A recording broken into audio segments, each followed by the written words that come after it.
Finally, somebody said it out loud. Good morning to you. Good Thursday morning. I'm Dejan Kovacevic of DK Pittsburgh Sports, and this is Daily Shot of Steelers. It comes your way bright and early every weekday if you're into hockey and or baseball. I also offer daily shots of the other two teams in town that I cover, the Penguins and the Pirates, and I hope you'll give those a chance as well. Diontae Johnson, speaking with reporters, said the following, and I'm going to quote directly. I've been knowing how Mason plays since my rookie year, so it wasn't nothing that I was expecting for him not to do. I kind of had high hopes of him doing what he's been doing when he became the starter. Like I said, hopefully he gets the job next year and do what he's got to do, but he did a great job, in my opinion. End quote.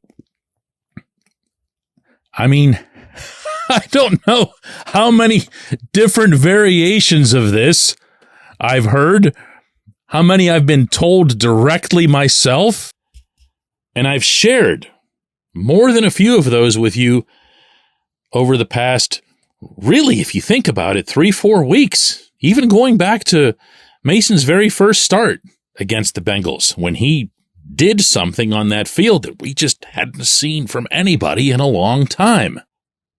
But the players, being who they are and being in the environment that they are and knowing that their head coach was taking a public stance of his own that Kenny Pickett remains QB1, wouldn't have anything to do with it on the record. And it got so funny, and I apologize for those of you who already heard this, but it got so funny that I'd ask somebody a question, just not even fishing for stuff, just, what have you thought about Mason's play? And I'd get this really politically correct thing about there are two quarterbacks here and we trust them both and everything else. And the moment I would turn off the recorder, whether it was video or audio, they would say, come on, man, what do you think? That's what I was getting. And so by the time the locker clean-out day happened, and still nobody had piped up on any kind of meaningful profile, I really thought we were going to enter this offseason with that just being a hidden thing. Until this. Now, Diontae made this statement on Tuesday. It was in front of multiple reporters, but it didn't really get any traction until yesterday on social media. That happens sometimes. And then once it did, Diontae, who's no stranger to social media, tweets out the shrug emoji as if to say, I said what I said, and he wasn't about to apologize for it. I would not be surprised to see this become more of a thing. Now, it's not going to be a torrent. If you think about who's on that offense, other than Diontae and Najee Harris and maybe one or two others, you don't exactly have guys that are going to be crazy outspoken. But I'll tell you this, I could see George Pickens saying it. I could see different types of settings where even some of the more buttoned up guys on the offense would feel compelled to comment on the record the way they do off the record. Now, what does this mean? What influence might it have over Mike Tomlin, Omar Khan, Art Rooney? My guess is that it would be minimal, but it won't be nothing. And here's why I say that. It's not that Diontae would say something to reporters. It's that they already know how Diontae feels. And no, you don't cater the offense to Diontae, so don't go down that route. But they also know how all the rest of them feel. They know what these guys are thinking. They know what these guys are saying inside the building. And infinitely more important than either of those, they know how those guys responded, say it with me, in stadiums. Because that's actually what happened. There was a chemistry that was formed. We saw that. That's not even an opinion on my part. There was production that had no precedent for this offense and that, in fact, ranked among the NFL's very best over the past month. Also not an opinion on my part. There was a football team that got into the playoffs that never, ever, ever would have done that had it not been for Mason. Not really an opinion on my part. I think we could all agree on that. But there also was something to which I'm not qualified to speak on. And that's whatever happened between these guys for them to begin believing in each other, to begin believing in some cases in themselves again and their own ability to do their own jobs after walking off the field losers and defeated and mocked and booed for the better part of the season. And I heard from these guys over this past month that everything tracked back to their quarterback. Everything tracked back to Mason. I also want you to hear and listen to this carefully. This was Mason's response when I asked him in Orchard Park about whether he had proven anything to anybody with his own play as a starting quarterback over that month. Mason, do you feel like you've shown something over these last 4 weeks? Something. You have shown something over these last 4 weeks. Shown NFL quarterback, starting quarterback. Yeah, I think, when I go back and look at the totality of the tape, I'll get a better feel for it. But I think right now, obviously, the plan was to come here and get a win, and it fell short. Yep. Fell short to a great team, but I think I can say I was proud of what we as an offense put on tape these last few weeks, and just the way we celebrated, the way guys cheered for each other, whether the run game was working, whether the receivers were rolling. I mean, we had chemistry, we had belief and love for one another. Look, I knew full well the instant that I asked it that he was going to answer about something related to the team, but I did not see the end of that response coming, the emotion with which he spoke, the way he, to be honest with you, kind of almost lost it there. Something happened.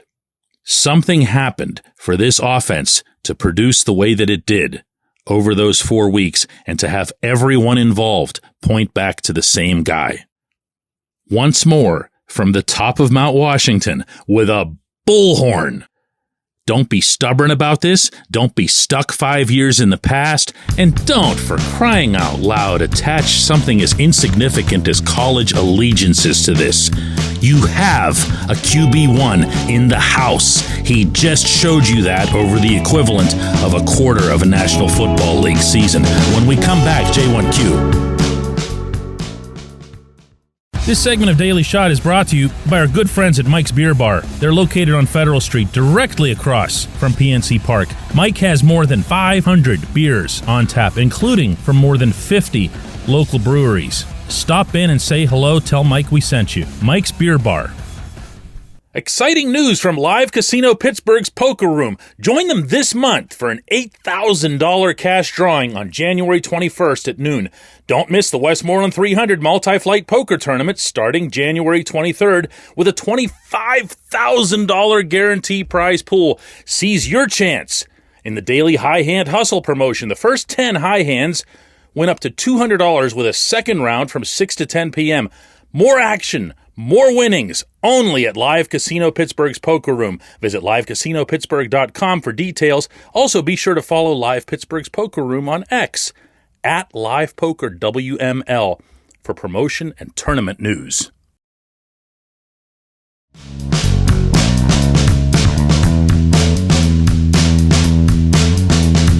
Today's J1Q comes from Patrick, who says, "Come on, DK, Aaron Curry isn't safe?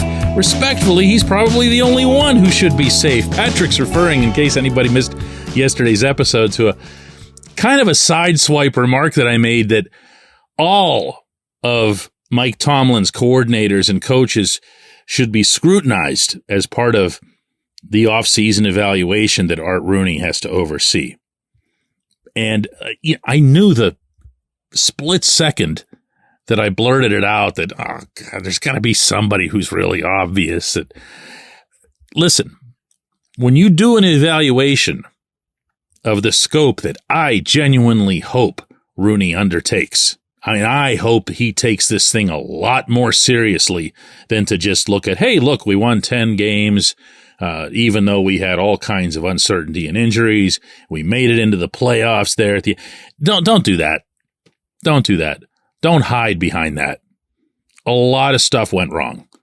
A lot of underlying stuff went wrong, unless Najee Harris and other guys are lying about that.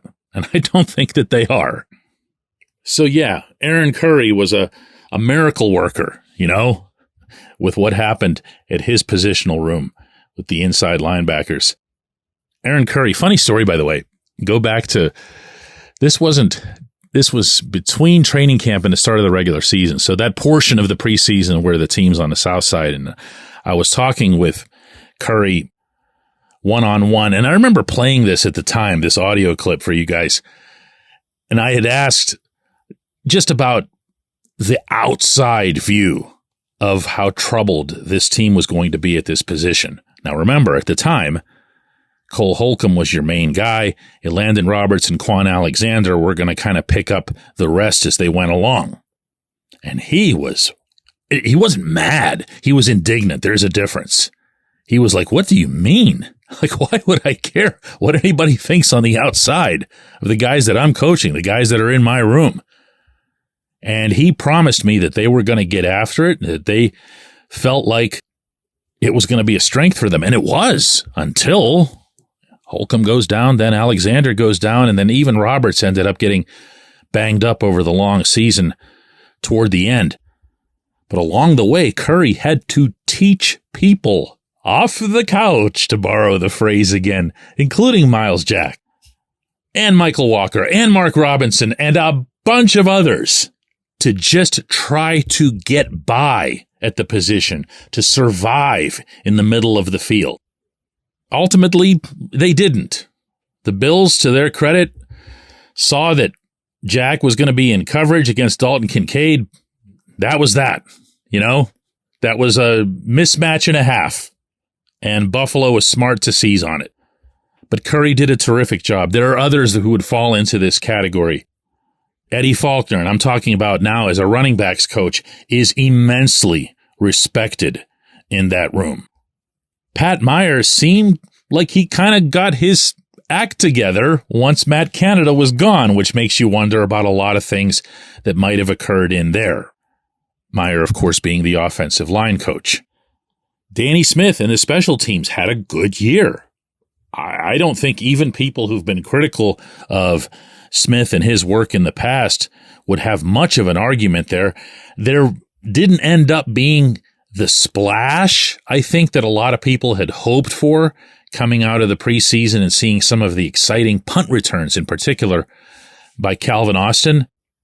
But more than anything, what you want to see from special teams is a lack of mistakes, and every once in a while go ahead and block a kick or two or three.